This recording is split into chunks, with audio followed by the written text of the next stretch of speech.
নমস্কাৰ, মই মজিদ। বন্ধুসকল, কলকাতা চাওক আজি 9টা গুৰুত্বপূৰ্ণ খবৰ। প্ৰথমটো খবৰ, কাইলৈ পবিত্ৰ ঈদ উল আজহা বা বকৰী ঈদ, আৰু এইবাৰ ঈদত মানিব লাগিব 10টাকৈ কঠোৰ নিয়ম। ৰাজ্যৰ লাখ লাখ মুছলমান লোকলৈ জৰুৰী খবৰ। এই 10টাকৈ কঠোৰ নিয়মৰ যিকোনো এটা নিয়ম ভংগ কৰিলেই বিপদত পৰিব আপুনি। ৰাজ্যজুৰি চলিব অসম আৰক্ষীৰ অভিযান।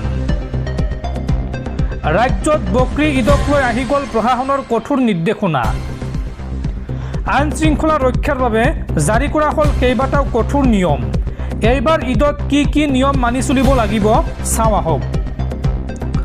এইবাৰ কুৰবানীৰ কোনো ভিডিঅ' বা ফটো সামাজিক মাধ্যমত আপলোড কৰিব নোৱাৰিব কোনেও। ধৰ্ম সভা আৰু ঈদ মেহফিলত ৰাতি 10 বজাৰ পিছত মাইক বজোৱাত সম্পূৰ্ণ নিষেধাজ্ঞা জাৰি কৰা হৈছে। ধৰ্মীয় অনুভূতিত আঘাত লাগিলে বা শান্তি বিঘ্নিত কৰিলে কোনেও সাৰি নাযাব। মন্দিৰ, সত্ৰ আৰু হিন্দু বসতি প্ৰধান এলেকাৰ 5 কিলোমিটাৰ বেখাৰ্দত নিষিদ্ধ মাংস বিক্ৰী বা প্ৰদৰ্শন নিষিদ্ধ কৰা হৈছে। ঈদৰ বজাৰ আৰু ফুৰা চকাক লৈও বিশেষ নিৰ্দেশনা জাৰি কৰা হৈছে। ৰাজপথত চলিব যান বাহন আৰক্ষীৰ অভিযান। হেলমেট নিপিন্ধাকৈ বাইক চলালে, যান বাহন আইন উলংঘা কৰিলে ভৰিব লাগিব জৰিমনা। পথৰ ওপৰত গাড়ী মটৰ ৰখাই যান জঁটৰ সৃষ্টি কৰিলে ল'ব আইনী ব্যৱস্থা। আৰু হেলমেট নিপিন্ধাকৈ বাইক চলালে একশ্যন ল'ব পুলিচে। এইদৰে ৰাজ্যত বকৰী ঈদক লৈ আহি গ'ল প্ৰশাসনৰ কেইবাটাও কঠোৰ নিৰ্দেশনা। এই নিৰ্দেশনাসমূহ এইবাৰ মানি চলিব লাগিব ঈদৰ সময়ছোৱাত। পৰৱৰ্তী খবৰ, ৰাজ্য চৰকাৰৰ ভয়ংকৰ বিত্তীয় অনিয়ম। ৰাজ্যৰ 52টা বিভাগে দিয়া নাই 23,000 কোটি টকাৰ হিচাপ। কাৰ পকেটত গ'ল এই বৃহৎ পৰিমাণৰ ধনৰাশি? কেগৰ প্ৰতিবেদনত পোহৰলৈ আহিছে এই ভয়ংকৰ তথ্য। ৰাজ্যৰ ৰাজকোষত সৃষ্টি হৈছে ভয়ংকৰ বিত্তীয় অৰাজকতা।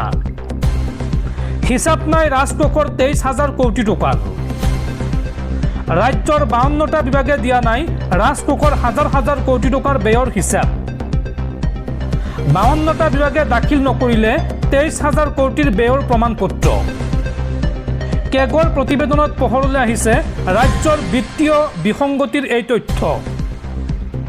কেগৰ প্ৰতিবেদন মতে 2025ৰ 31 মাৰ্চ পৰ্যন্ত ৰাজ্যৰ কেইবাটাও গুৰুত্বপূৰ্ণ বিভাগে দাখিল নকৰিলে প্ৰমাণপত্ৰ। 4,767 কোটি টকা ব্যয়ৰ প্ৰমাণপত্ৰ দাখিল কৰা নাই ৰাজ্যৰ বিত্ত বিভাগে। লগতে ভৈয়াম জনজাতি বিভাগে দাখিল নকৰিলে 1,987 কোটি টকা ব্যয়ৰ প্ৰমাণপত্ৰ। শিক্ষা বিভাগে দাখিল নকৰিলে 1,909 কোটি টকাৰ ব্যয়ৰ প্ৰমাণপত্ৰ। সমাজ কল্যাণ বিভাগে দিব পৰা নাই 1,764 কোটি টকা ব্যয়ৰ প্ৰমাণপত্ৰ। সচিবালয় প্ৰশাসনেও দিয়া নাই 1,456 কোটি টকাৰ ব্যয়ৰ প্ৰমাণপত্ৰ। কেগৰ প্ৰতিবেদনত পোহৰলৈ অহা এই তথ্যই এতিয়া ৰাজ্যৰ বিত্তীয় অৰাজকতাক লৈ সৃষ্টি কৰিছে তীব্ৰ প্ৰতিক্ৰিয়াৰ। পৰৱৰ্তী খবৰ, ৰাজ্যত পুনৰ অসম আৰক্ষীৰ এনকাউণ্টাৰ। এইবাৰ নগাঁৱৰ মৰিকলঙৰ ডকাইতি কাণ্ডৰ অন্যতম মাষ্টাৰ মাইণ্ড খাইৰুল আলী আৰক্ষীৰ গুলীত নিহত। আৰক্ষীলৈ লক্ষ্য কৰি গুলীবৰ্ষণ কৰিছিল ডকাইতটোৱে, আৰু ইয়াৰ প্ৰত্যুত্তৰত আৰক্ষীৰ গুলীচালনাত মৃত্যু হৈছে মৰিকলঙৰ ডকাইতি কাণ্ডৰ মাষ্টাৰ মাইণ্ড খাইৰুল আলী। মৰিকলং ডকাইতি কাণ্ডৰ অন্যতম অভিযুক্ত খাইৰুল ওৰফে মণি নিহত। আৰক্ষীয়ে প্ৰত্যুত্তৰ দিয়াত গুলীবিদ্ধ হয় খাইৰুল আলী ওৰফে মণি।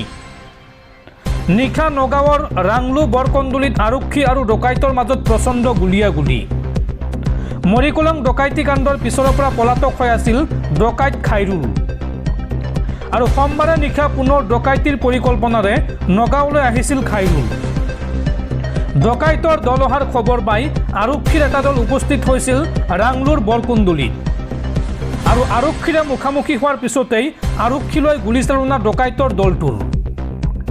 নিহত খাইৰুলৰ ঘৰ লখিমপুৰ চহৰৰ থানা ৰোডত। আৰু নগাঁও চিকিৎসা মহাবিদ্যালয়লৈ লৈ অনাৰ পথতে মৃত্যু হয় খাইৰুলৰ। খাইৰুলৰ পৰা জব্দ কৰা হৈছে এটা 7.65 পিষ্টল আৰু ডকাইতিত ব্যৱহৃত দা। দৰ্শকসকল আৰু বহুতো গুৰুত্বপূৰ্ণ খবৰ আছে। তাৰ আগতে আপোনাক জনাওঁ যে যদি আপুনি এতিয়ালৈকে এইটো ভিডিঅ'ত লাইক কৰা নাই তেন্তে এতিয়াই ভিডিঅ'টোত লাইক কৰি দিয়ক আৰু এনেকুৱা ধৰণৰ ভিডিঅ'সমূহ নিতৌ চাবলৈ চেনেলটো ছাবস্ক্ৰাইব কৰি কাষত থকা বেল আইকনটো প্ৰেছ কৰি ৰাখক। পৰৱৰ্তী খবৰ, অসমত একেলগে থাকিব হিন্দু মুছলমান।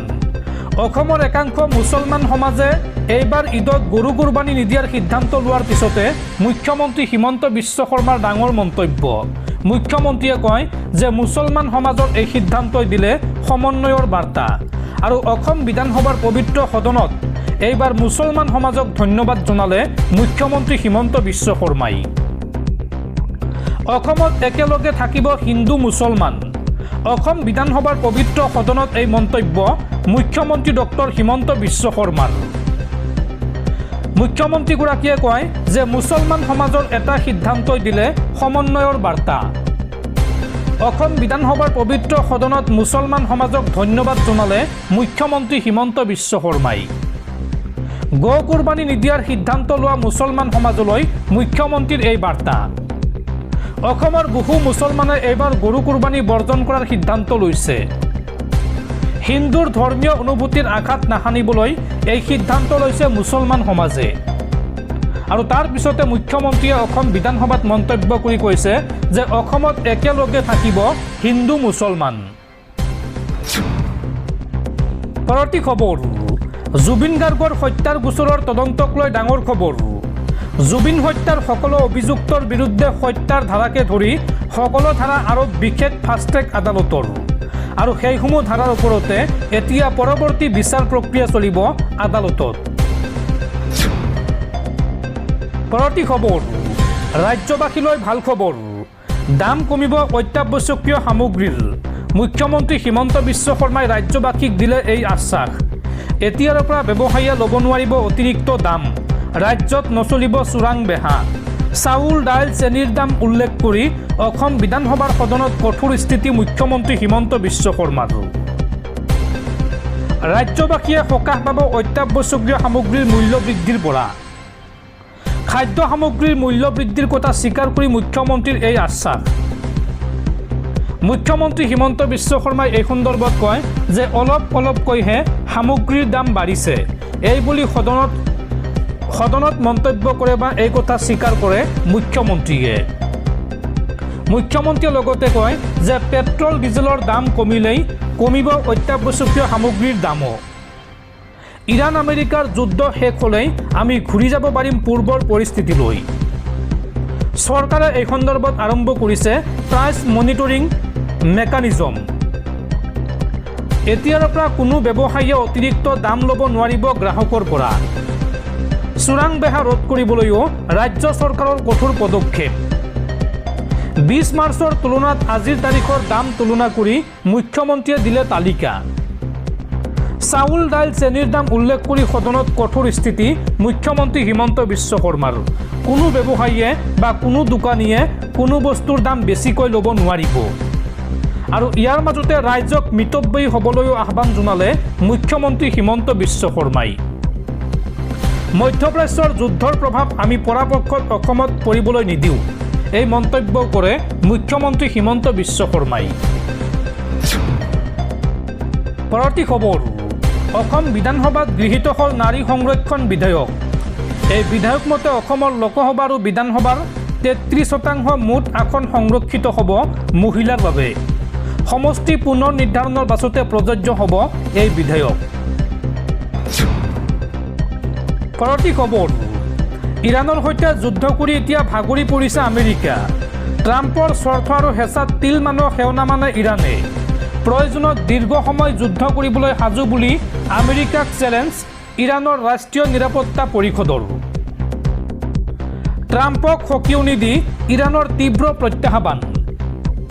কোনো কাৰণতে ট্ৰাম্পৰ ওচৰত হাৰ মনা নহ'ব স্পষ্ট ঘোষণা ইৰাণৰ।